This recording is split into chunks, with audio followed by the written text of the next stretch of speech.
There we go. Got everything switched over. Everything's looking good and everything's looking beautiful. I love your background, by the way. It looks so cool. It Thank you. looks so good.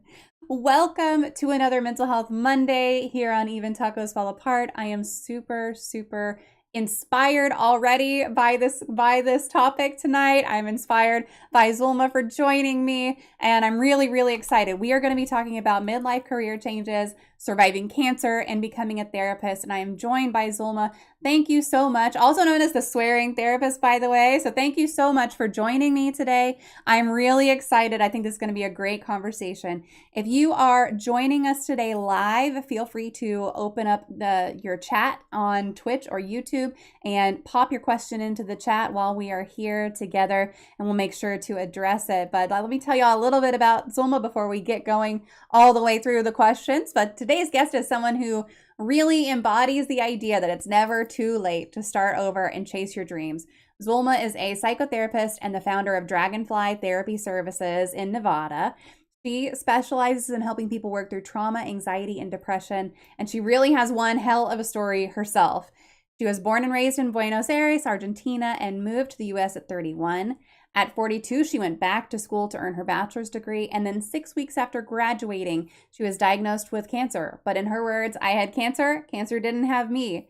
She really focused on healing, started her master's at 50, and became a licensed therapist at 54.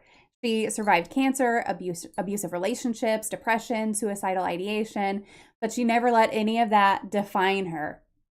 She really describes herself as witty, passionate, and someone who swears a lot. And I'm already a fan of all three of those, as y'all well know. So we are going to talk about what it means to reinvent yourself midlife, how to push through when life completely knocks you off your feet, and how she turned all that pain into purpose. And if you're listening to all of that and thinking, holy shit, I've got to know more, I'm going to post some socials for you to go ahead and connect: Instagram, Facebook, YouTube, LinkedIn, website, whatever you're looking for. Hopefully you'll be able to find it and connect with our guest tonight. But I'll pause there and just say, Zulma, thank you so much for joining us today, taking the time out of your evening, and just agreeing to be here with us. Thank you so much for having me. I'm super excited. Absolutely. So I want to start off just like you made this career change and everything. What inspired you whenever you were trying to pick a specialty, basically? What inspired you to focus on trauma, anxiety, and depression?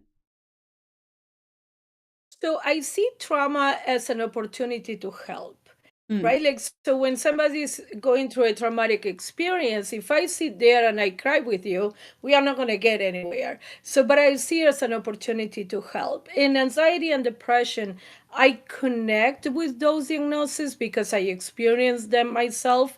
And it's like, okay, all these three resonate with me. The one of the important things about doing the internship in order to be independently licensed is to be exposed to different diagnoses and personality disorders, mood disorders, substance abuse. They don't resonate with me, so I just say I no need to reinvent the wheel. Like, I fucking refer you to a specialist, to somebody who specializes in that. If you are experiencing trauma, depression, or anxiety, and you can tolerate me swearing, I'm your girl. I love that. I love that. And we've had a couple of therapists who really lean hard on that swearing part, and they're like, I swear by swearing. So there's something to it, I think. They can bring a lot of catharsis to therapy whenever you have somebody who's like, no, let's let it all out. Let's get it out there. So I love that. I love that that's Swearing part is of my your. way of keeping it real, right? Like, to me, Yeah. it's like, oh, fudge. No, I'm gonna say fuck, Yeah. right? Like, Yeah. oh, oh, shoot. Like, yeah, I'm not, like, life is too fucking short, Like, so Yes. swearing is my way of keeping it real. Yes, absolutely. So now that you've made this change, what do you love about being a therapist and what's the bad side about it? I love that I can provide a safe space for my clients. In what I don't like is I cannot be friends with my clients, right? Because, like, Uh, my clients are the coolest people ever, but once a client, always a client. Especially for social workers, so it's like it's in our code of ethics. You cannot be my friend even if you finish treatment, right? Like, and it's like, please keep in touch and send me like a quick update on how you're doing, because I swear I work with the coolest people, and but I cannot reach out to them. Like, Yeah. if they reach out to me with a quick update, I can respond, but I cannot be like, oh, how are things going, right? Because it's kind of like soliciting in a way. Mm-hmm. So it's like it can be perceived as soliciting. So it's like, please, like, like I have clients move out of state or whatever. It's like, please send me a quick update. Let me know how you're doing. So Yeah. that is one of the hardest parts. I mean, I understand the restriction, but it's like it's really hard. Yeah, I know. I had a therapist pre-COVID. I had a great therapist, and she was like, I feel like we would be really good friends, but that's like obviously never going to happen because we're in this therapy client relationship." And so I asked about that. I was like, "Oh, what are the rules around that?" Because I'm a curious person, and I just wanted to know. It wasn't like, "Oh, I wish we could be friends." She's a great person, and I would be friends with her, but it's one of those things that she was like, "Oh, there's a lot of rules around it. There's a lot of rules about it's something like 7 years from the last contact, not even 7 years from your last session. And it has to be, like you're saying, it has to be initiated on that one side. It can't be the therapist initiating it. So, like, if I saw her at the wine festival or something, and now at this point, it's been 7 years. If I saw her and I was like, oh my gosh, great to see you, I would love to catch up, maybe that would be acceptable. But that's such a chance thing, because even if I reach out to her and say, hey, just wanted to give you an update on how I'm doing, it resets that clock. Right. So, but the thing is that, like, if I tell clients, if you see me in the community, you say hi, I can respond, right? I can answer, I can Yeah. say hi, and how are you, but not hang out with you. But it's to protect your privacy, right? Yes. Because like if you are with somebody, and I'm like, oh, and the person is like, who's that? Yep. Right? Like, so I'm putting you, right? Like, I'm violating HIPAA, I'm violating your privacy. So there's a lot Yep. of rules, but also there is the imbalance of power, right? I Mm-hmm. know a lot more than you know about me, uh, in order to preserve the therapeutic Yep. relationship. So if I become your friend, I know a lot of shit to begin with that you don't know about me, Yeah. right? Yeah. So, and then if we become friends, then you cannot be my client ever again, right? Like, Yes. so I have coworkers, like I'm sharing an office with beautiful, wonderful girls, and they're like, "Can you be my therapist, bitch? If I'm your therapist, then we cannot hang out." Right? Like, so it's like, Yeah. which one do you want? Like, so Yep. or can you be the therapist for my husband? It's like, I already know too much about the motherfucker, like, because Yeah. you talk about him all the time. So it's like, that's not, so it's okay. I meet the coolest people ever. And the best compliment that I get is, I feel safe. I can share anything with you. Like, those are the biggest compliments to me, because it's like, that's exactly what I want to create, a safe space, especially in today's world where there is Yeah. a lot of insecurity out there. And for clients to tell me like I feel safe, that's the biggest compliment. Yeah. Yeah. Do you have a true crime story that fascinates you? Yes. So there was this motherfucker. This is like very, very old.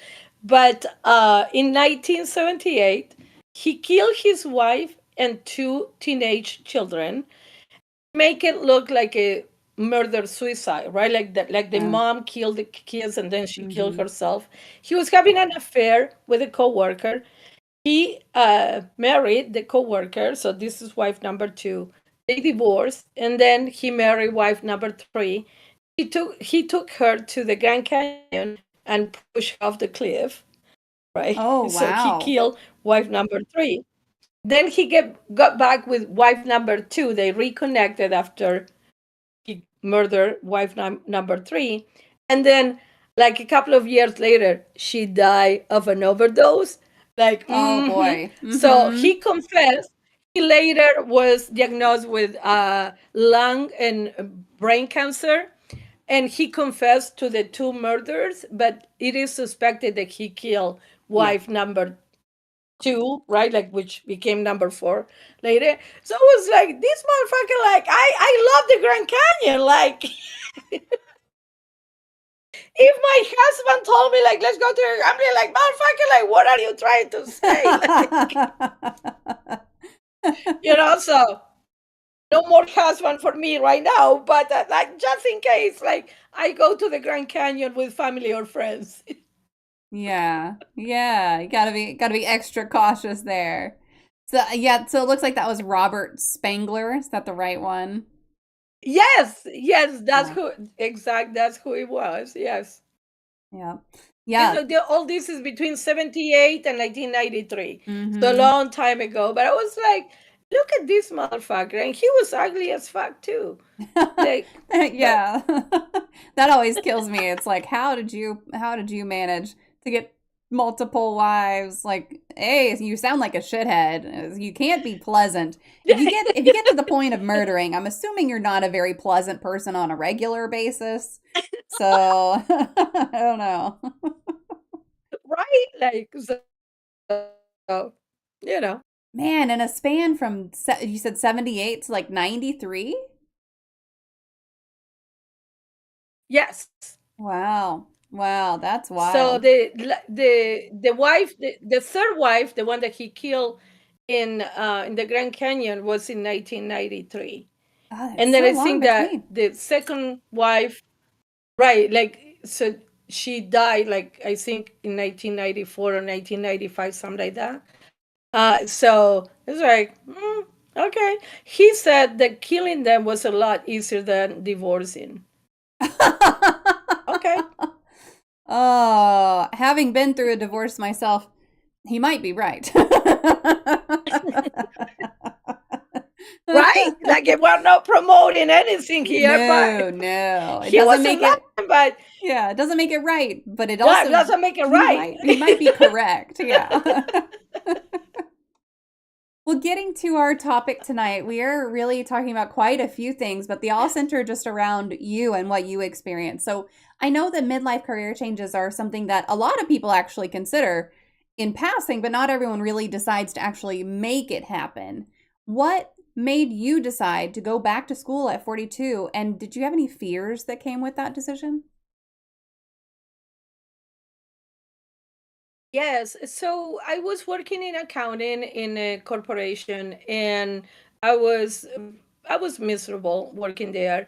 And I started thinking about my future, like, I really want to do this for another 20, 25 years. And the answer was not necessarily. So I Mm. started, like, thinking, like, okay, what am I passionate about? And I'm passionate about helping people. Like, I had people coming to me all the time, like, telling me their deep, darkest secrets. And I'm like, how the fuck can I start charging for this shit? Oh, I should become a therapist, right? Like, so I talked with my therapist at the time. She is a licensed clinical social worker, and she recommended that I go that route, because if I grew tired of therapy, then there are a lot of things that you can do being a LCSW. So it was like, okay.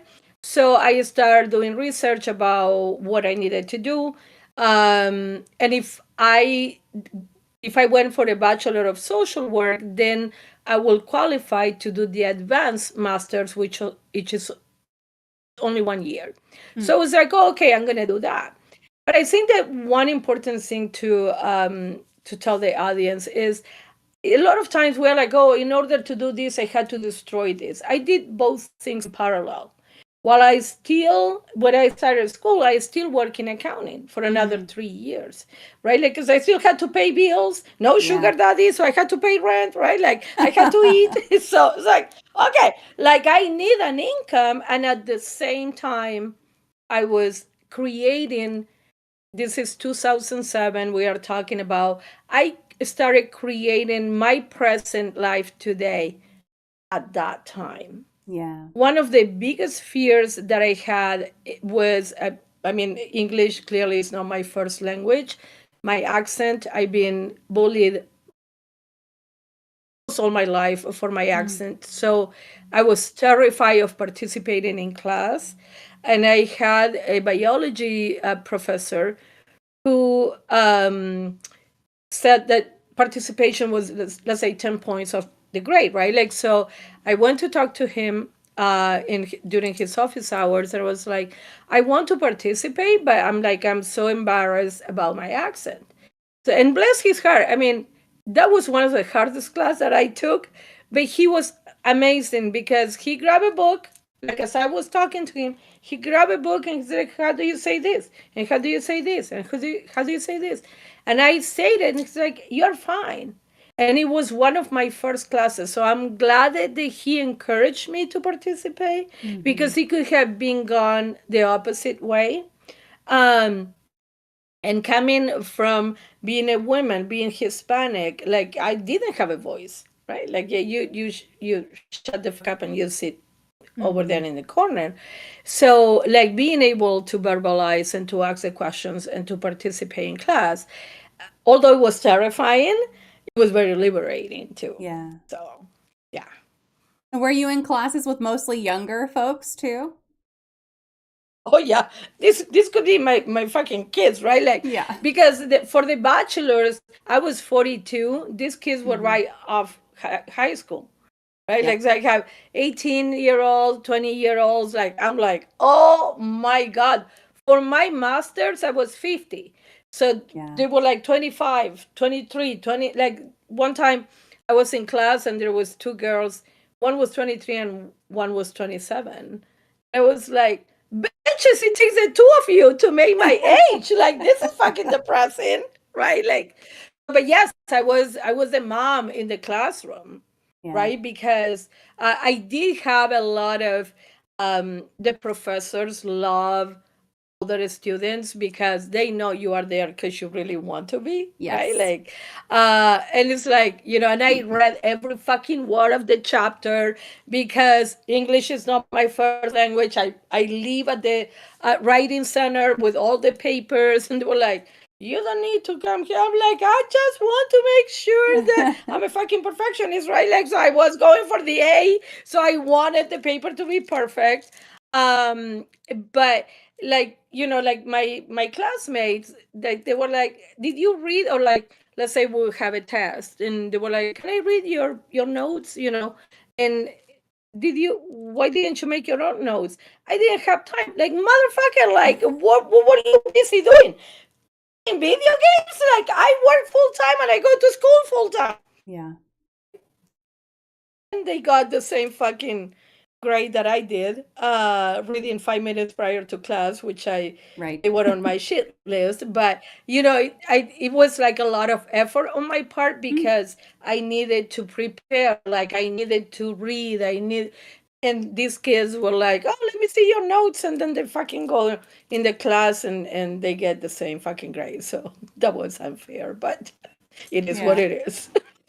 Yeah, I feel like whenever you have gone through so much life, it's got to change a little bit of how you approach studying, especially if you're like on top of a job, because your job definitely takes up a good chunk of your brain already. Like you've already got that occupied, and it's one of those things that it's like you've got other shit to worry about. You're like you said, you've got bills to pay. You have to maintain all of that. So you've got other things to worry about that maybe these other students aren't necessarily paying attention to. Did you purposefully or not purposefully just kind of as a side causality of like this is what you just had to do, did you approach studying any differently? No, I went to the university in Argentina when I was still Mhm. living there. So I was always like, I love to study. So like, and as I said, I'm a perfectionist. So I was like, no, I think that I did pay more attention, if you would, because I'm like, I had to have a dictionary next to me because I might not know a word, or Mm, how do you say this, or this expression. Other than that, I love to study, so I will read the chapter anyway. But what bothered me was that this 18 motherfucker who didn't read the chapter got the same grade that I yeah. did, right? Like, so, and I was taking 5 classes at a time, right? That's considered full time, and going full time to school, to work. And it's like, I didn't have a social life Yeah. my entire time that I was like, I will call my best friend, and if she didn't pick up, uh, like I will call her like to go to lunch. If she didn't pick up, like I'm already reading. Like, so it was like Yeah. you needed to respond at that time because otherwise it's gone, right? Like the time is gone. But I was it never waited on me because like I was building my future. So it's Yeah. like, okay, this is the delay gratification, right? Like this is what I need to do now in order to have a better future, and eventually be able to enjoy my time off and hang out with friends and all those things, which is what I'm doing right now. So it paid off, but at the time it was like it was hard. Yeah. It was hard. And especially with English not being my first language, it was, I mean, I clearly I'm not fucking shy, right? Like, so I fucking participate in class anyway. But, um, like being bullied, like I all the time at work. And at one time I told a manager, like I say something, he's like, you don't say it like this, you say it like this. And it really bothered me. So Yeah. I said, can you read a book in Spanish? And there was a silence. I was like, I didn't think so. And I turned around and I left. Yeah. And that's when the bullying stopped from him. But, but it's something that I have dealt with my entire life, which it was very hard. Yeah. There's a scene in Modern Family where the main Hispanic female lead, someone says something about like, oh, that's not, it's very similar, like that's not how you say that, and Oh, okay. she fires back with like, you have no idea how smart I am in Spanish. And so it's like, yeah, you don't know, you can't understand what I say in a whole ass other language. Like, shut the fuck up, because I'm like a step up. I speak two languages at least. So yeah, I hate Right. whenever people are really critical of that. It's like, hey, or when people are critical of someone who says a word and uses a word, but they say it wrong. They say it wrong. They pronounce it wrong. It's like, well, that means they learned that word from reading. They didn't learn it from hearing. So they probably got a Right. leg up on you Exactly. anyway. Yes, yes. I did have a lot of people who were very helpful in understanding. And like I remember when I first moved, I was working at a laundromat, right? Like, and it was like I was trying to be cool, right? So I was flirting with one of the clients, and one of the customers, and I said, "I'm really easy." He started laughing. He said, "I know what you mean.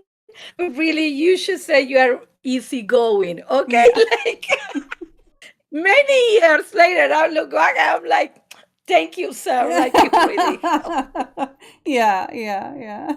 I wasn't easy. I was easygoing, right? Like Yes, so. yes. But I mean, I have like a lot of people who helped me and Mhm. really appreciated that I was trying to learn the language, right? Yeah. Like, and it's something that, like as soon as I came to America, I was taking English as a second language classes. And but really what helped me was moving into a white neighborhood, because Mm, I used to live in California in a Hispanic neighborhood.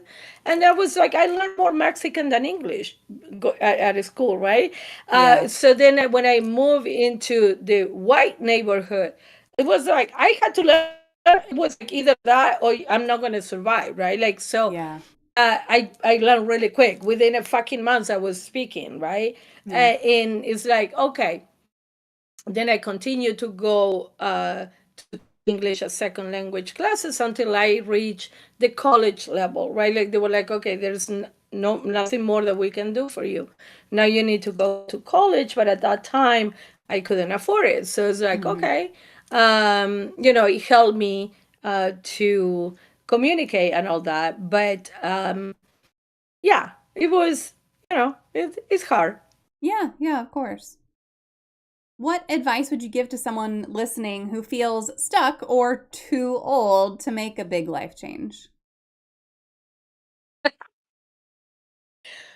Fucking do it. You need to become Nike and just do it. Make that video, do that podcast, go to school, take that class, whatever it is. right? Because life is going to pass you by, and you're going to look back and you're going to be like, oh, I wish I had started in 2025, right? Like, because the thing is that you're going to turn 40 with a degree or without a degree. Yeah. But time waits for no one, right? So my goal was to become fully independently licensed by age 50.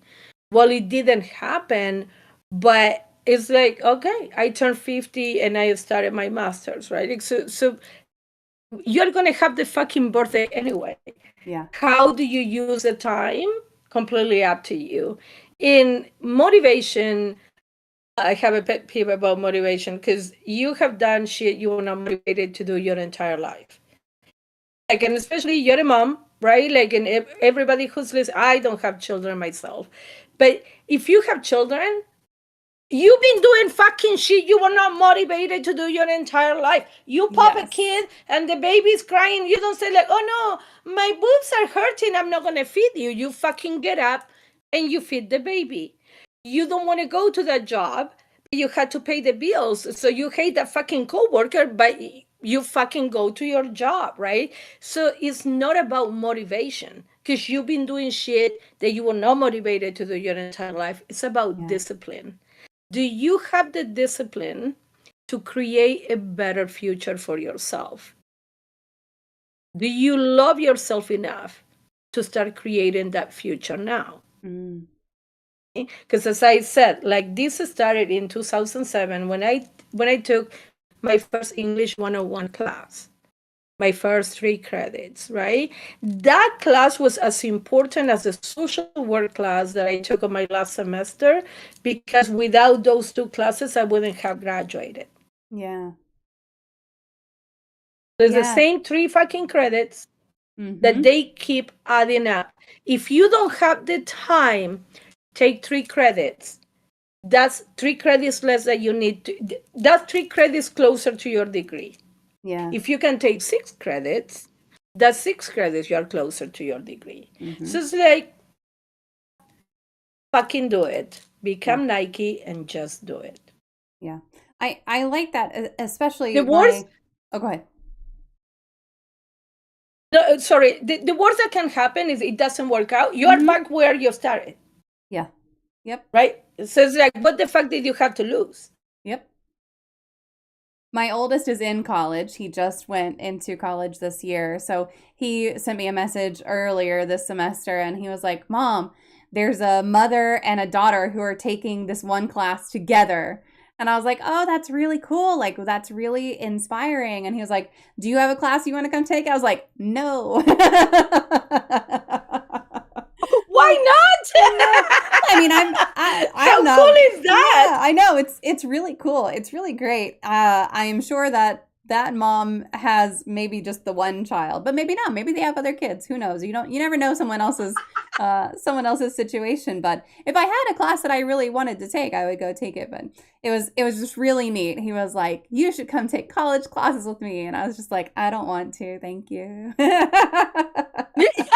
But there are people, the kind of thing is, there are people who go out there and they do it. They're taking classes at the same time as their literal children, and sometimes the same classes as their children. So it's really never too late. And there's a great, oh man, what is the, there's a great art installation. It's an online art installation, and it's the, let's see, what age achievements. Let's try that. Let's see if I can find it that way. So there's a great art installation online where you go onto this website and you type in an age. You say like 40. I'm 40. You type in 40. It pulls up a list of a whole bunch of famous people who achieved something at age 40 or who started something at age 40. And you can do that with age 100 and all of that. So let's see. Museum of Conceptual Art. I'll bet this is it. So if I type in 40, and I'll just post a link to this in the chat for anybody who wants to go try it out. I'll tell you what it says at age 40. At age 40, John Glenn became the first American to orbit the Earth. Charles Thuber patented a typewriter. And physicist William Sturgeon created the first electromagnet. Hank Aaron hit his 715th home run. Like all of these are very, okay, they've been setting this up for a long time, but also Laura Peterson got her very first tattoo. So you can kind of go through this and be like, and then this one says Lewis got hired at the job of his dreams after submitting his resume to the company for 11 years. So you can go through this and just say, okay, well, I want to look at, let's say somebody else is 45, and you just hit display accomplishments, and you can go through and look. And it doesn't matter what age you're looking at. If you want to look at, if you're 13 and you want to see something, there's Pablo Picasso was so skilled at drawing that his father handed over his own brushes and paints and gave up painting at age 13. So you can go and you can check out any of those. It's a Wow. great, just conceptual little piece of art, which is wonderful. And then there's also the help for the attitudinally challenge pages. And that's one of those things that it just kind of gives you those pieces of like powerful technologies for coping with chronic negativity and stress, which is, I think, also very important. So if you go on Oh, there and you're like, oh, I'm depressed because of this website that you just showed me, there's kind of an antidote for it as well. So go check those out. They're really cool. Now, you graduated with your bachelor's and then you were diagnosed with cancer. And you said your motto is, I had cancer, cancer didn't have me. What did that mindset mean for you when you were going through treatment? yes. So I graduated with my bachelor's in at 46, and then 6 weeks later, I got diagnosed with breast cancer, which I was on track to do my master's in that year. So clearly, I had to change plans to take care of my health. So I moved back to Argentina for 3 years. I was close to my family, did part of my treatment there. But if anything, cancer came to show me how bad I wanted to be a therapist, because it didn't stop me, it only Mm, delayed me, right? mm-hmm. Like I was on track to start my master's in August of that year, and instead I started 3 years later. Who the fuck cares? I'm old anyway, right? Like, but it showed me that, okay, are you going to use this as an excuse to give up? Or are you going to get better and then continue with your plans? So when any time that anyone is facing any type of challenge, it's like it doesn't have to be cancer. You can use this motto for anything that you are facing right now, Mm-hmm. where you own the challenge, not the other way around. Yeah. It's a great way to look at it too, of just like, okay, well, I experienced this. It's not what defines me necessarily. And it can be a huge part of your Right. story. Like cancer is no small thing. And it can be a big thing that you still talk about years and years later, but that doesn't mean that it is you. It's not. So you're a whole ass person beyond that. Uh Right. yeah. Cancer is a part of me, and my Mm. story is not the entire story. Yeah. At the beginning, it was pretty much taking over the entire story because, like, the treatment was intensive. I had to go to the doctor more often, and so on and so forth. But as the time went by, it's like, oh, I'm doing a checkup once a month, or once every 3 months, or once every 6 months. And that's when by age 49, so 3 years later, I was like, I'm fucking feeling better. Like, I'm gonna go back to the States. I wanted to celebrate my 50th birthday here in Las Vegas, and also out of nowhere, I received an email from University of Nevada, Las Vegas. That's where I did my bachelor's, and they were like, "Hey, we have the advanced program back. Do you want to enroll?" I'm like, yeah, I want to enroll. And that's how, confirmation for me that I was doing the right thing. And then I moved back in May. And in like, I started school, like, I think like 2 weeks after I moved. And then in June, I turned 50. And then I graduated at 51. No, I Yeah. graduated at 50 because I graduated in May and turned 51 in after my graduation. So it's like fucking, like, cancer is a part of my story, but it's Yeah. not the entire story. Yeah. What good timing with the university just being like, "Hey, you want to come back? We're going to Oh my start this God, back like, up." yes. So I was in Argentina, and I was toying with the idea of coming back, and I pray a lot. I was like, God, please give me a sign that this is the right thing to do. And be careful what you ask for, because I asked for a sign. God gave me a fucking banner, right? Like, because after a while that you're not an active student, your Mm-hmm. student email gets deactivated, right? Like, so they send me that fucking email to my personal email. Mm-hmm.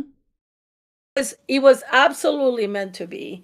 And I Yeah. was like, so I don't know if I should say this live, but I sent all the paperwork to my best friend. I was like, just drop it off, because it had to be the original signature. Mm-hmm. And she's like, they're gonna know that it's not you, because I wanted to, like, I didn't want them to know that I wasn't in the state, because I was gonna Yeah. be in the state.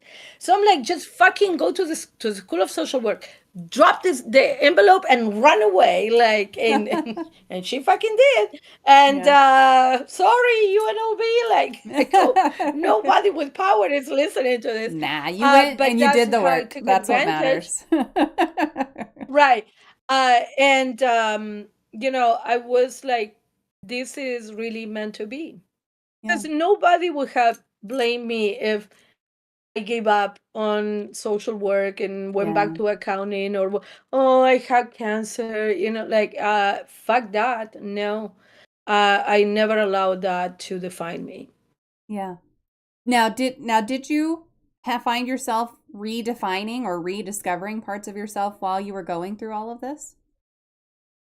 Oh, heck yeah. So cancer helped me to reprioritize myself. Mm. I was at the bottom of the list, right? And believe it or not, I'm a recovered people pleaser. Like, what? Like, people who know me now, they cannot conceive that. But I was a people pleaser, and I was like, this, I'm gonna put myself first. Mm. And that's what cancer did for me, because I needed to take care of me in order to survive, right? Like, my life is at stake now.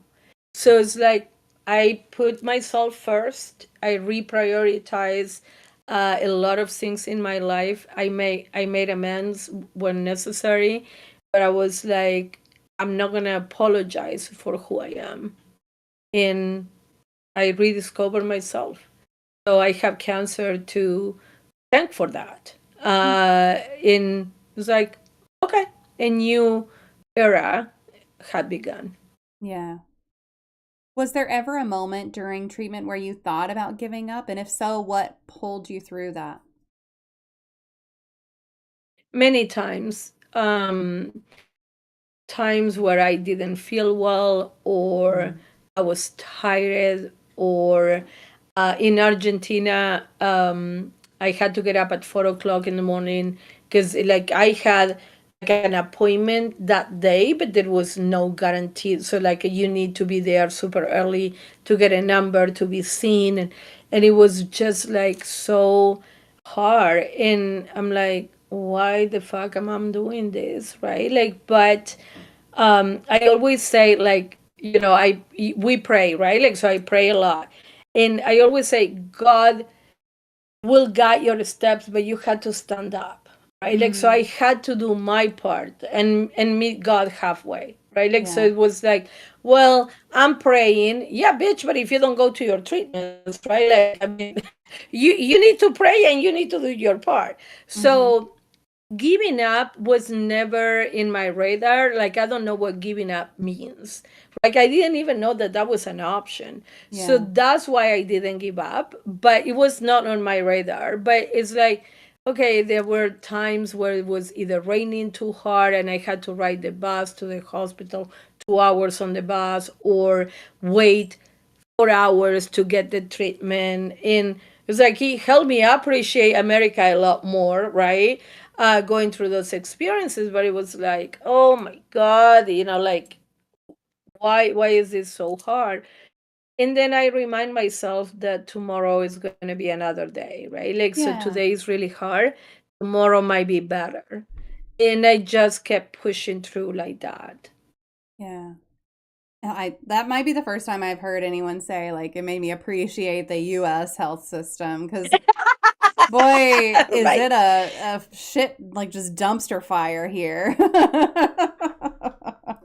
Oh, Right, because we take it for granted, right? That we go, you have an appointment at 9:45 and maybe you wait 1 hour for the mhm. doctor. Like over there, I had to go there super early, like before they even open to make the line so that I can get a number. So then I can see Oh the wow. doc. And one time I was there for 8 hours at the hospital and I haven't seen the doctor yet. Oh my And, gosh. and it's like, I fucking got up at 4 o'clock in the morning. Like, I'm tired. Like, you pack for the entire day. Like, Yeah. I had to pack lunch, snacks, water, like everything, because it's like you don't know if you're going to be there for 2 hours or eight. Hmm.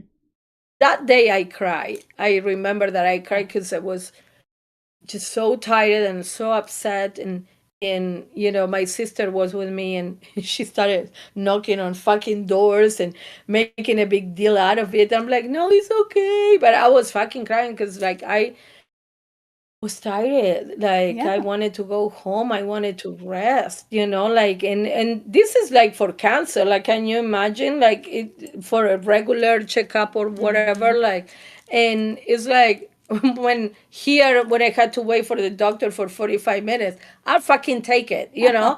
because I know I'm going to be seen within the hour. You know what I mean? Like, Hmm. it's still disrespectful, and I pride myself in calling my clients at their appointment time.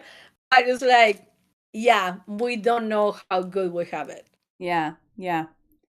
Yeah, it's one of those that like it always irks me whenever the doctor says, if you're more than 15 minutes late, we're going to charge you like you missed your appointment. And then the doctor's an hour late and stuff. But yeah, I mean there are definitely other places where it's much much worse than it is here, and we do take that part for granted for sure. As bad as it is here, it's Yes. worse other places. Yes. Absolutely. Is there anything you wish more people understood about therapy or healing? Oh, yes. The stigma associated with mental health and therapy. Mm, If you get diagnosed with diabetes, I'm not going to come to you with a dozen donuts and tell you that it's going to be okay, that you can do it, right? yeah. Or tell you, like, no, be strong and you're going to overcome this. And it happens a lot with mental health. In therapy is so forbidden. Like, why do you go to therapy? Why the fuck do you go to the doctor when you have diabetes or a heart condition? Why do you go to the cardiologist, right? Hmm. Like, nobody's questioning that. Or the oncologist if you have cancer. Nobody's questioning that. But if you go to therapy, like, what is wrong with you? And the thing is that nothing is wrong with you. There is so much power in being vulnerable enough to know that you don't have to do this alone. Can you do it alone? Yes, but why? When there is Yeah. help available, right? Like, simply because you can take a punch, you don't live in the ring, Hmm. right? Like, so I always say, like, um, anxiety, depression are kind of like the diabetes of mental health. But when somebody is depressed, what do we tell them? Like, oh, come on, get over it. Or if you're anxious, it's like, oh, you're okay. Like, just fucking get up and do it, right? Like, why don't we tell you that when you have cancer, Hmm. right? Like, so I think that because mental health is not concrete, right? Like, I cannot see it, I cannot touch it. Like, cancer, I Yeah. understand. Diabetes, I understand. Um, Anxiety has been named a first world illness, right? Mm. Because people in third world countries don't have time to be anxious because they're working all the time. But anxiety is so real and so debilitating to a lot of people. And since I fucking specialize in that, it really burns my butt that you Yeah. are saying that anxiety is a first world illness. Like, no, it's kind of like a luxury that we Americans have, Mm. and it's debilitating and it interferes with your life.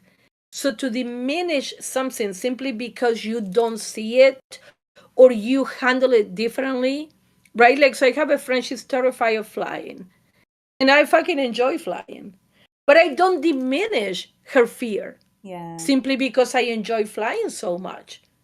Like anytime I fly, I love to see when the plane departs, right? Like I love to see, and then I'm fucking sleeping until we land, and then I love to see when we are landing.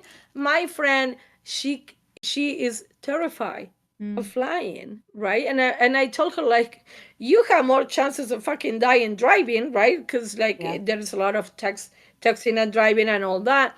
But I do respect that she's terrified of that. I'm fucking terrified of dogs.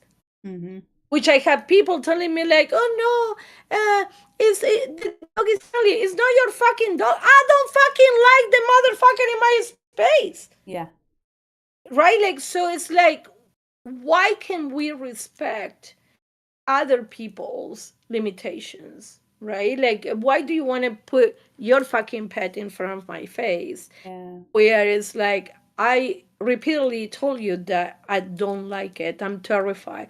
The smaller the dog, the more scared I am, right? Because in my experience with big dogs, they're like, well, bitch, you don't fucking like me. I don't like you either. They fucking turn around and leave.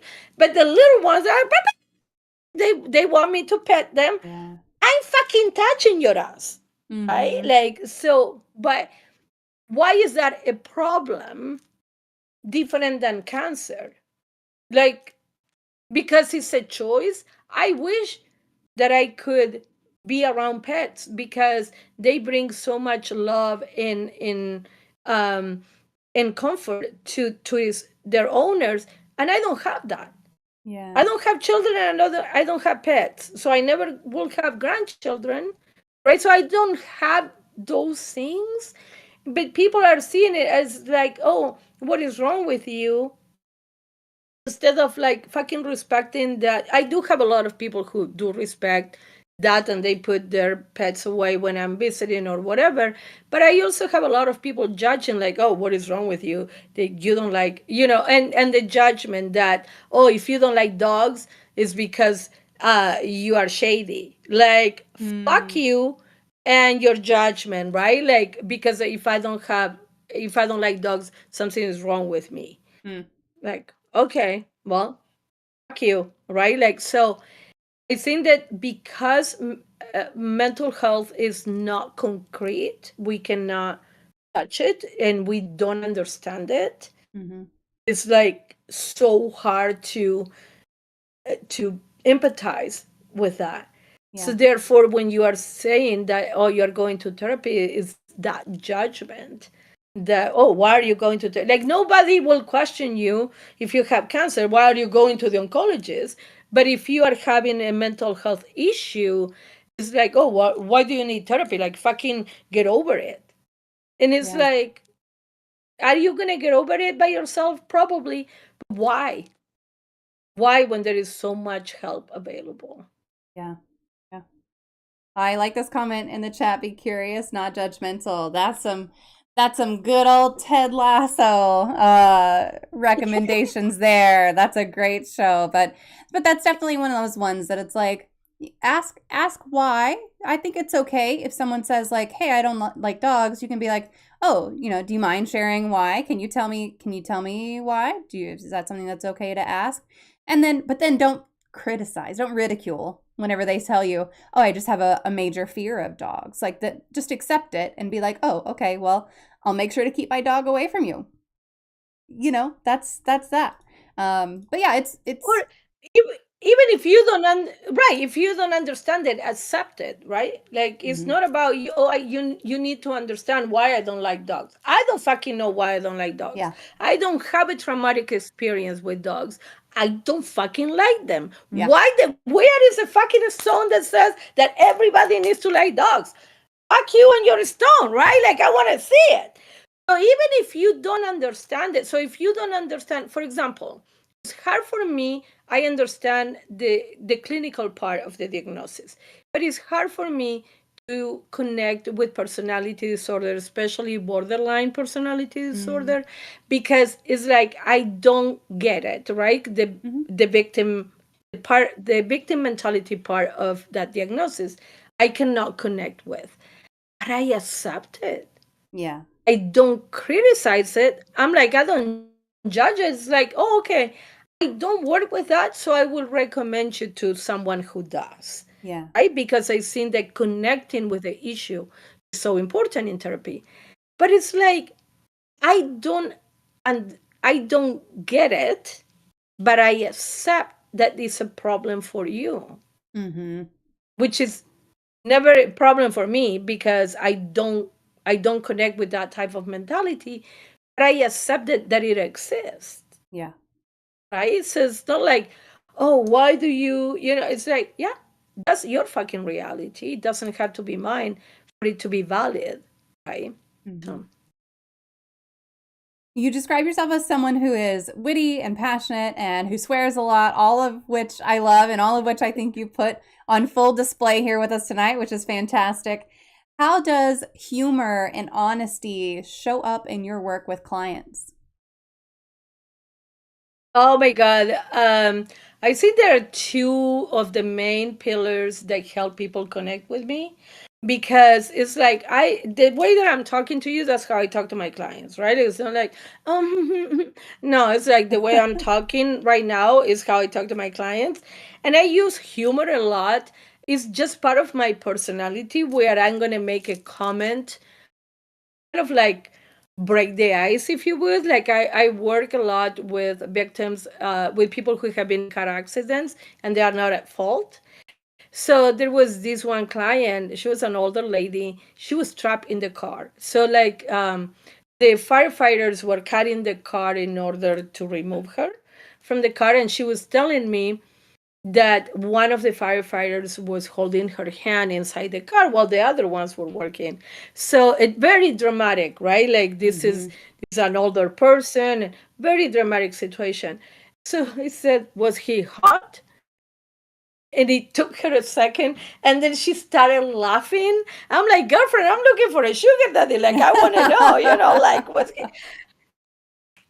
I got her the minute that she started laughing because it's such a dramatic and traumatic experience, but we don't have to be sad about it, Yeah. right? Like, so it's like, you know, I always incorporate humor, and that distance the situation where it's like, okay, now we are laughing, but I'm not laughing at you, I'm laughing with you, right? We are Absolutely. laughing together. Mm-hmm. And it's like, okay, now we can take off and treat the trauma. While you are crying your eyes out, right? Mm-hmm. Or you are so consumed by the drama of the situation. So, but it's shit that comes up, right? Like, I mean, Yeah. it's not like I'm thinking, oh, I'm going to say this. It's like I'm very present with my client. So that's something that I will say with a friend per se. It's like, oh, was he hot? Like, introducing me to him or whatever.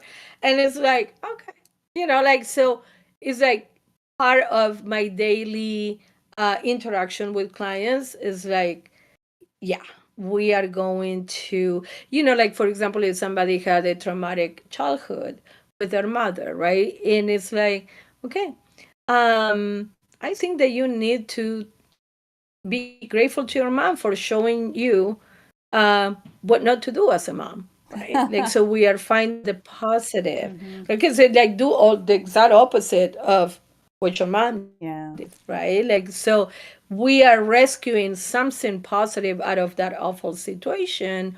Where if you continue to blame your mom, it's like, I mean, that's fine. I'm not diminishing the impact that that trauma had on you. Because of that trauma, you are the person who you are today. So let's start building from there, Yeah. right? I feel like humor helps a lot with everything. Do you ever have clients who are deflecting with humor though, where they're kind of taking it and really just like not doing the work because they're leaning on humor too much or anything like that? Yes, they don't last with me though. Like, Mm, because we are ready to work and on getting you yeah. better. Like, if you keep, like, I had a client who, so for anxiety, for example, I teach grounding techniques and I ask the client to practice them during the week to see if they work for them, right?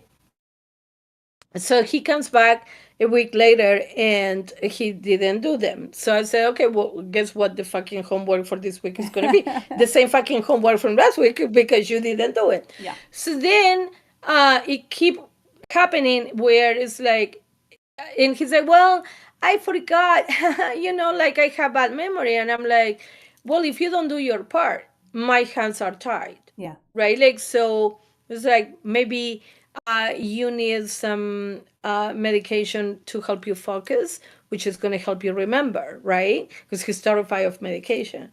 So it's like, you take it temporarily until like you can focus because like this is affecting your driving. Yeah. So, but I'm not in the fucking car with you. I Mm-hmm. suggested that he set alarms so that he can remember to take deep breaths and use the grounded techniques. Well, he didn't set the alarm. I'm like, I'm not gonna fucking do the work for you, Yeah. right? Because like if I do the work for you, I cannot want this more for you than you want it for yourself. Like, Yeah. you know. So like if I want to teach you how to hang a picture, I'll show you the nails and I'll show you the hammer and I'll show you how to do it. But then you have to pick up the nail and the hammer and the picture and you do it yourself because the next time that you need to hang the picture, you're going to need me to do it. Mm-hmm. If I teach you how to do it, and simply because you know what a hammer is for, you don't carry it in your purse. Yeah. You have the tool in the garage, but you know what it is for, and you know that you have it, right?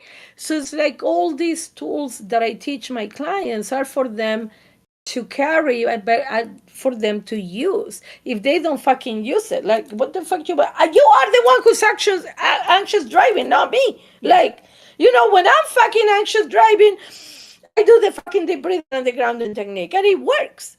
But how do I know if it works for you if you don't even try it? Right. So it's kind of like when we tell the kids, like, try it, right? Like, I don't like it. How do you know you don't like it if you didn't try it? It's Mm-hmm. like, try the food and then tell me you don't like it. But it's the same. So it's like those type of clients don't last with Yeah. me because I'm really serious about you getting better. And if you're not getting better, you're not doing your part. It's like, okay, I'll fucking refer you out. Like, I don't, Yeah. again, like, it's okay, but I'm not the therapist for you Mm-hmm. because you're not doing your part. Like, I don't work harder than my clients. Fuck no. Like, I work hard in my own fucking therapy, but I don't work harder than you in your fucking therapy. Well, Like, right. I mean, because you have multiple clients and you can't be doing the work for all of your clients all the time. I shouldn't. I'm not your Yeah. fucking mom. Why the fuck would I do this for you? You need to do it for yourself. Yeah. When you look back at everything you've survived and everything you've accomplished, what are you most proud of? That I never gave up. Mm, Like, giving up was no, like, I don't even know what that is. In many times during my life when I had suicidal ideation, it's like the pain was so intense, like I wanted to give mm, up. I couldn't do it. Like, I'm like, so I keep praying, I keep pushing through, and then I'm so glad that I didn't kill myself or I didn't give up, mm-hmm. because I'm 60. I'm proud of being 60. I have a lot of plans for my life. And it's like, I wouldn't be here if I would have followed through in any of those, right? Like, so I don't even know what giving up is. And I'm happy that I don't know. Yeah. Yeah. If you could go back and talk to your 40-year-old self before all the challenges and everything like that, what would you tell yourself? Relax, baby girl. It's not that important. When I was 40, I was I weighed 100 pounds. I had big boobs. I had perfect legs. I had the body. I saw I was all that in a bag of chips. And I was being abused Mm. left and right. And I didn't know I was being abused. So I'm like, what I thought that was important, the looks, got me in a lot of trouble. And I didn't know that I was in trouble. Mm. So I will tell her, like, chill, eat the fucking dessert, right? Enjoy life more, be more present. Yeah. I like that. It just eat the dessert. It's fine. You're okay. You're okay.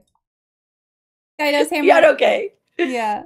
Kaido's hammer, welcome. Kaido says, doesn't it take 32 to 45 days to change somebody's mentality or add a tool? I've heard something similar where it's like it takes 30 days to build a habit, or I've heard 21 days or 30 days, or I've heard all kinds of different things. But Zulma, I'll let you reflect on that one too. Does it take 32 to 45 days to change somebody's mentality or add a tool to their toolbox? I'm not sure. Like, I don't know where, I don't remember where the 21 days or the 30 days. I Mm-hmm. think that the more you practice something, the more you're gonna become an expert at it, right? Like, Mm-hmm. if you remember when you started a new job and you were shadowing somebody, and you make notes, and and now you fucking do your job with your eyes closed. Why? Because you were repeating those steps over and over and over. So yes, it could take 30 to 45 days. I'm not sure. As far as you continue to, so if you learn how to identify and challenge negative thoughts, right, and you get into the habit of doing it often, or when a negative thought pops up, then eventually it's going to become second nature. Mm-hmm. So I'm not sure about the timeline, but I know that repetition makes perfect, right? Like, so it's like that's what we want. Is like just keep practicing it. Who cares how long it's gonna take? If you keep doing it and it works and you feel better because you are doing it, then continue to fucking do it. We don't need to reinvent the wheel. You feel better. That's what I want. So just fucking keep into the habit of doing it. Yeah. That reminds me of the and I was trying to look up who it was that said the 10,000 hours thing, where it's like it takes 10,000 hours to be an expert at something. So if you want to be an expert at playing the piano, you Oh need shit. 10,000 hours, and then you'll be like super awesome great at playing the piano. Or same with like learning a language and becoming fluent in a language, you need 10,000 hours of practice. So I think that 32 to 45 Oh, days, like I think that's really subjective. How much effort are you putting into? Do you have one anxiety attack where you could use grounding techniques, and maybe you have one anxiety attack in 15 days and you have another one 16 days later, so now you're at 31 days and you've only done it twice? Like I think it really depends on what you're doing and how often you're using it and where that repetition comes in. I would say for myself is what is definitely, because like you're saying with work, you're doing that day in and day out. So you're going to get good at it very quickly. If you're trying to add a tool or you're trying to change your mentality, how often are you having these thoughts that you're having to reframe? How often are you having to use the new tool that you're trying to add? I think that comes into play a lot more than days on a calendar, I would say. yes, and also to remain very grounded, right? Coming back to the present moment, because nobody has tomorrow guaranteed, Mm-hmm. right? Like, so it's like I'm here today. I don't know if I'm going to be here tomorrow. So, like, when I deal with people with anxiety and they're like, "Oh, I have this meeting on Monday," you might fucking die tonight. You're not gonna make it to Monday. Don't worry about it, right? Like, so that, well, if you put it like that, but really, like, nobody has tomorrow guaranteed. So I use this as an inspiration to come back to the present moment.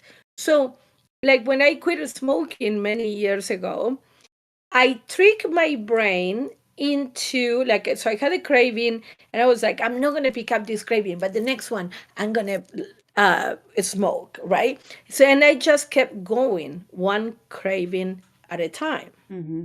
And when we break it down into parts, so like if you would have told me I quit smoking 24 years ago, if you had told me I will not smoke for 24 years, I would have run to 7-Eleven to get me a pack of cigarettes, Yeah.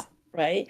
But because I was doing it one craving at a time, I did 1 hour, and then I did another one, and then I did another one. So 24 of those make one day, and 7 of those make 1 week, and so on and Mm-hmm. so forth. So how did I do the 24 years?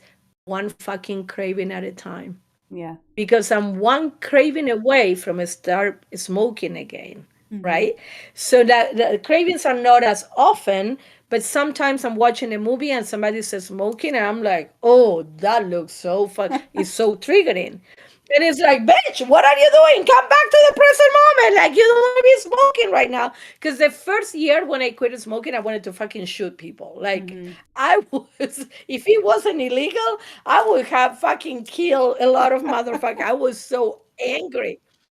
But how I did it was one. So if we remain in the present moment, so right now I'm having a negative thought. How do I challenge it? Right. Mm-hmm. And then in 3 hours, I'm having a different negative thought and I'm challenging it. So if I keep practicing challenging as it is coming up, or not picking up this craving, but the next one, or however you want to trick your brain Mm-hmm. into not doing the shit that you don't want to do, or into doing the shit that you want to do. Okay, so I'm gonna go to the gym. I'm gonna walk for 5 minutes, and then since you're walking, then you might do another 5 minutes. But if I tell you to fucking walk for 30 minutes, you're gonna be like, I don't have the time. But 5 minutes you can squeeze it in, right? And then just check in and see how you're feeling. Can you do another five? Mm-hmm. And then can you do another five? Right? Like, so to get to the 30 minutes, I'll encourage my clients to walk for 5 today, Yeah. and then walked for 10 tomorrow, and then just keep adding 5 minutes at a time. You're gonna get to the 30 minutes 5 minutes at a time, rather than if I tell you like, oh, okay, you need to walk 30 minutes every day. Yeah. Like, you're gonna be like, I don't have the time. At 5 minutes you can squeeze it in, Mm-hmm. right? So it's like, okay, we break it down into smaller pieces, Yeah. and then we're gonna get it done, right? So it's like, if you want to bake a cake, you need eggs and you need flour and you need sugar, and we start gathering the ingredients, and then we do it, right? Mm-hmm. And it's important, again, the discipline, right? Like, if you walk 5 minutes today, it's important that you walk 10 minutes tomorrow, Mm-hmm. and you walk the 15 minutes the following day, and so on and so forth, because then you're going to get to the 30 minutes that way, right? And then you just keep the 30 minutes. Like, so you can do it first thing in the morning, or after dinner, you take your kids for a walk, or your dog for a walk, or whatever. So it's like, oh, okay, now anything can be break it down in smaller steps. Yeah. So a career, for example, like a 4-year degree, is achieved 3 credits at a time. Right. And those 3 credits are achieved one test at a time, or one paper at a time. Mm-hmm. And that paper is achieved one fucking paragraph at a time. And that paragraph is achieved one fucking sentence at a time. Right? So it's like, can you write a paragraph today? Yeah. Yes. And you write the paper today? Maybe not the paper, but one paragraph, yes. And then you are one paragraph closer to get it done with the paper. Yeah. Yeah. Right? So And that meeting next week, yeah, go ahead. oh, I was just gonna say, like, breaking things down, you might look at the 32 to 45 days, and that might feel like a really long time, or it might feel like there's no way I can achieve what I'm trying to achieve in 32 to 45 days, but you can achieve part of it. You can break it down into those steps. And then if you're trying to change your mentality, going back to like the cravings and the addictions and everything, if you're trying to change your mentality, I think that's a totally different approach. And 32 days might feel too far away. And you might need to be like, I'm going to set a goal for one day. So it really depends on what you're doing. And I think it depends on the person when you're trying to change that mentality, whether it takes a day or 30 days or 45 days or whatever it is. It takes a while. And the 10,000 hours comes from the book Outliers by Malcolm Gladwell. I put a link to that in the chat if anybody is interested. So, but it's from that book. Okay. So Bite Mark sent this question in ahead of time. She would like to know, what is your favorite poem? Okay, so here comes being bullied for so many years. I'm not sure if I'm going to say it correctly, but it's almost 100 years old. It was written in 1927, and it's called Desiderata. I don't know if I say it right. Desiderata. And it's a long poem, and it's basically about just going through life one day at a time, enjoying, right? And following your heart. Yeah. Is that the Buddhism? Is that the Buddhism one? Or is that a different one? Could be the Buddhism one. I'm not sure. How does it start? The one that you found? This one isn't necessarily. There's one titled "The Awakening." This might not be the right one. Let's see. It's DESIDERATA.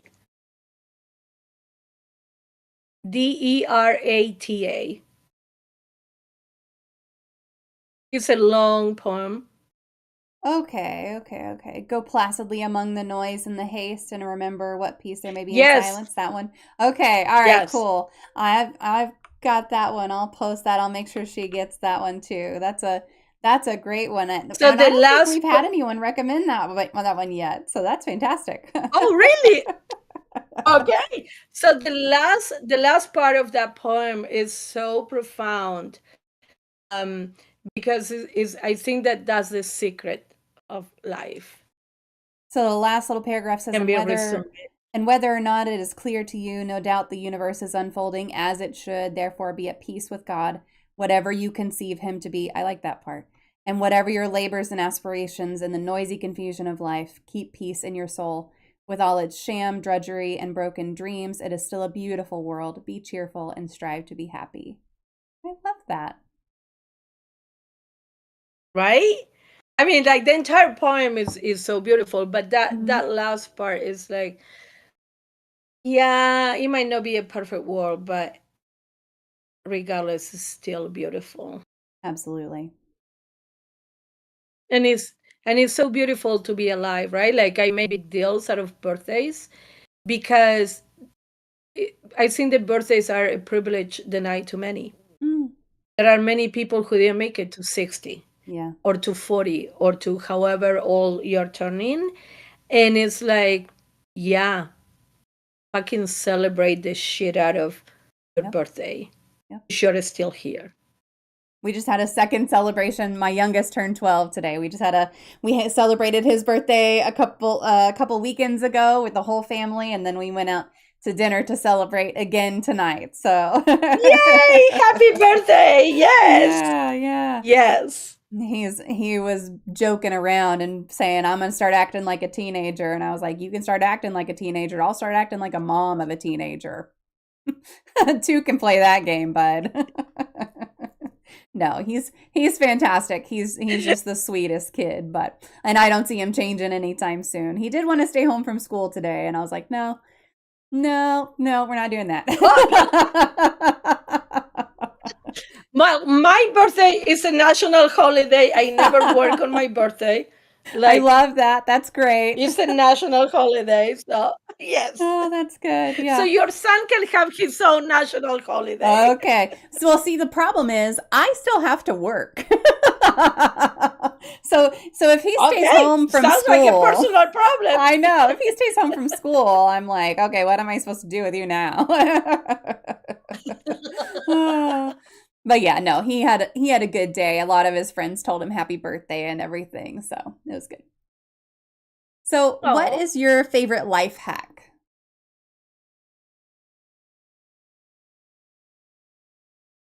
I think that we are our worst enemies, right? Mm. Like the way that we talk to ourselves is so like we will have no friends if we talk to our friends the way that we talk to ourselves. Oh, that's So very one true. of my favorite, right? One of my favorite life hacks is to give the negative thoughts the voice of somebody that I despise. I'm not going to name names, but very famous person, and I cannot stand the voice. If I put, let's say you're a failure, right, in that person's voice, I'm going to be like, yeah, fuck you. Like, I don't fucking believe you. Yes. But if I say within my own, with my own voice, you're a failure, now we have a problem, right? Like, so kind of like outsourcing the negative thoughts or the Mm-hmm. negative things that I tell myself to that person who I despise. And then it's a lot easier to detach from number one, from saying it, and number two, from believing it. Yeah. I encourage everybody listening to like identify that person you cannot stand, and anytime you say something negative about yourself, like I'm stupid or I'm old or I'm fat or I'm ugly or I'm a failure or whatever it might be, just put it in that person's voice and see what happens, Mm-hmm. because it loses its power. Yeah.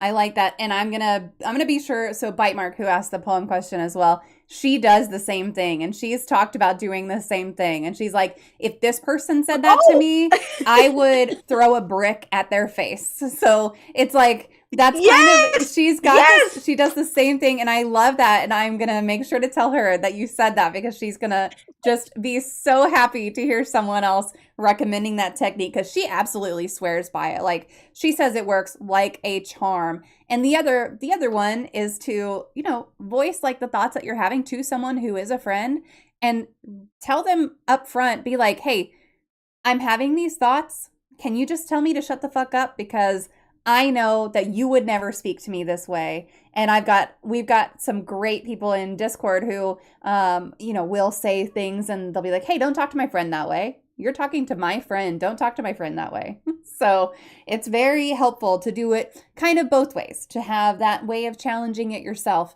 but then also to have someone else who's willing to challenge it with you as well. And therapy. Right. Hello, therapy as well. For I'm sure. biased about that, so what can I say? Yeah. Well, we are coming up on our magic moment of the stream. So, folks who are here, if you have any questions for Zulma, please make sure to get those in before we wrap up. But, Zulma, I'm going to lift up my magic wand here, get it turned on. If you could wave a magic wand and eliminate one common opinion or misconception about mental health, what would it be?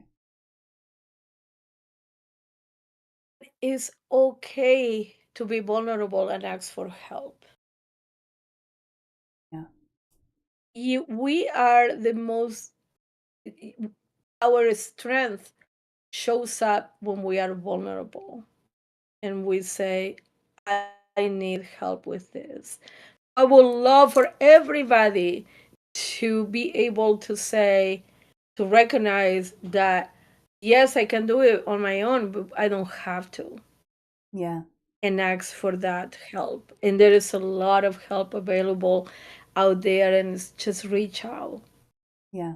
It's okay. Yep. That's wonderful. Absolutely perfect. Well, I'm Thank going you. to post all of your links one more time for everyone. While I am doing that, feel free to, if we didn't get to anything that you wanted to talk about tonight, or if you have resources to recommend or anything like that, I'll just hand the mic over to you so I can post these links in the chat for everybody one more time. Yeah, okay, sounds good. So I always close my own podcast with, if you woke up today, that means that your mission in life is not complete.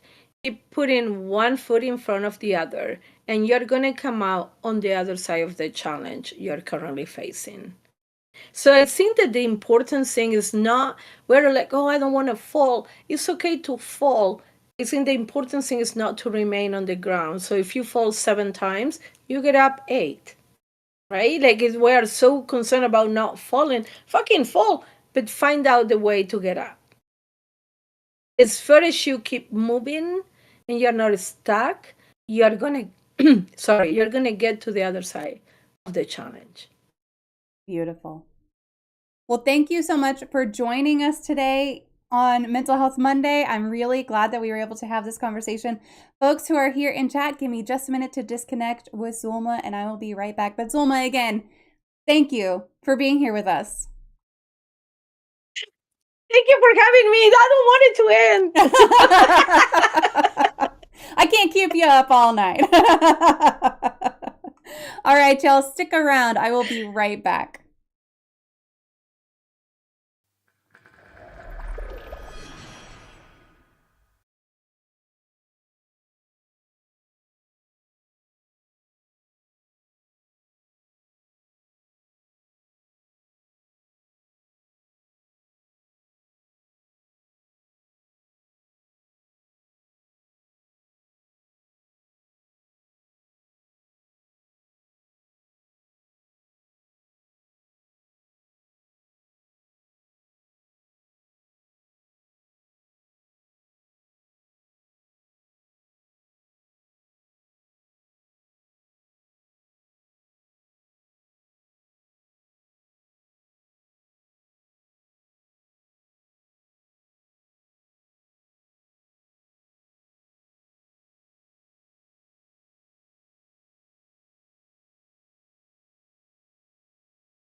Hello. Okay, I'm actually going to end here because my dogs got out and I'm really fucking pissed off right now.